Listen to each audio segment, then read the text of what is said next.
नमस्ते to all. कैसे हैं आप सभी? होप सब ठीक होंगे। और ठंड इतनी किसने कर रखी है ये बता दो। टॉपिक हमारा स्टार्ट करते हैं टाइम वेस्ट के बिना। आर्टिकल ए और एन, एक छोटा सा टॉपिक। सारा खेल यहाँ पर हिंदी का होता है। इस सारे टॉपिक में हिंदी का खेल होता है। जिसे हिंदी समझ में आती है वो इस टॉपिक को ईजिली कर देता है। वॉविल कौन से होते हैं? ए ई आई ओ यू, ये 5 होते हैं और इन्हें शॉर्ट वॉविल कहा जाता है। लॉन्ग वॉविल 6 होते हैं। चलो वो अलग टॉपिक है। ABCD हम सबको याद होती है, लेकिन जब हम वॉविल, अब कहा क्या जाता है ये वर्ड है तो इनसे पहले एन का यूज़ किया जाता है, लेकिन ऐसा नहीं होता है। जो ये अदर वर्ड भी होते हैं जैसे एम हो गया, एल हो गया, यू हो गया, कोई सा भी वर्ड हो, इनके साथ ए का यूज़ भी होता है। कहीं कॉन्सोनेंट कहीं ए आ जाता है, कहीं एन आ जाता है। कैसे? जैसे किसी एग्ज़ाम में आया हुआ था FIR। अब ये कॉन्सोनेंट है, ये वॉविल में से एक नहीं है कि इनमें से तो कोई एक नहीं है, लेकिन फिर भी इसके साथ जो यूज़ हुआ वो आर्टिकल एन यूज़ हुआ। क्यों? क्योंकि जब हम इस एफ़ को हिंदी में लिखते हैं तो एफ़ इस तरह से लिखा जाता है एफ़। तो ये जो है इसको आपको ध्यान रखना है कि ये फ़ै नहीं बोला जा रहा, इसे एफ़ बोला जा रहा है और ये साउंड क्या है? ए की, तो इसलिए हमारा एन यूज़ होगा। सेम चीज़ MLA में भी है। MLA हम कैसे लिखते हैं? इस तरह से लिखते हैं एम। तो क्या हो गया? ए यहाँ पर है तो आर्टिकल क्या यूज़ होगा MLA से पहले? एन। N MLA। वही चीज़ यूनिफॉर्म की है। यूनिफॉर्म में भले ही आर्टिकल यू दिए, जो है वॉविल यू दे रखा है, लेकिन साउंड हिंदी की है, ये की है, तो आर्टिकल किसका? ए का यूज़ होगा। मीन्स ए यूनिफॉर्म यूज़ होगा, एन यूनिफॉर्म नहीं होगा। आपको वर्ड जो बोल रहे हैं उस पर लगा ले, उससे अंदाज़ा लगा लें कि ए की आवाज़ है या किसी और वर्ड की आवाज़ है। जैसे मैं कहूँ SDO बोला जाता है, SDO एक वर्ड है SDO। तो SDO में एस जो है कॉन्सोनेंट है, तो क्या हम इसके साथ ए लगा हुआ एग्ज़ाम में आपके साथ इसके सामने ए आएगा, लेकिन ए जो है वो गलत होगा।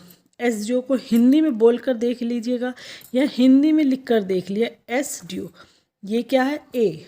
और ए के लिए क्या यूज़ करते हैं? एन। तब इसका आंसर जो होगा वो NSDO होगा।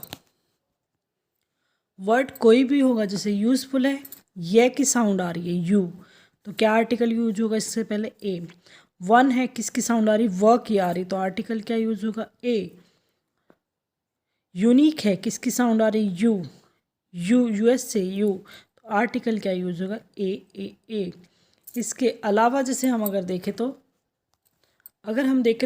ये HOUR हावर नहीं बोला जाता, ये आर बोला जाता है।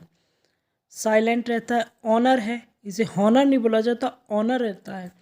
हेयर बोला जाता है इसको। ऑनेस्ट, हॉनेस्ट नहीं बोला जाता, ऑनेस्ट बोला जाता है। तो साउंड किसकी लिखती है? ओ की आती है ज़्यादातर, या आ की आती है, या अ की आती है। तो और इनके लिए क्या यूज़ करते हैं हम? एन का यूज़ करते हैं। तो इन सभी के साथ जो होगा वो एन का आर्टिकल का यूज़ होगा।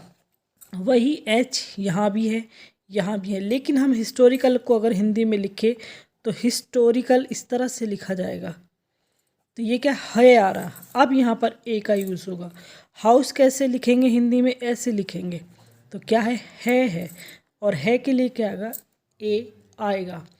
जब साउंड ए ई, जब हिंदी के जो वर्ड होते हैं साउंड में ए ई ओ, जो इसकी साउंड बोली जाती है, तब एन का यूज़ होता है।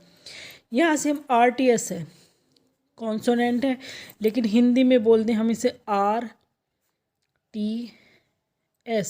तो ये आर क्या है? ये ए है, और ए के लिए क्या यूज़ करना? हमें एन यूज़ करते हैं, ना कि यहाँ पर ए आएगा। ये एग्जाम्पल आप नोट भी कर लीजिए, क्योंकि इन्हीं से रिलेटेड या यही आते हैं, यही पूछे जाते हैं। MSC MSC, तो MSC में ए है, तो क्या आर्टिकल होगा हमारा यूज़? एन, भले ये एम कॉन्सोनेंट हो, वोविल ना हो। अब एक MP है, एक मेंबर ऑफ पार्लियामेंट है, दोनों के साथ क्या होगा? यहाँ कन्फ्यूज मत होइएगा।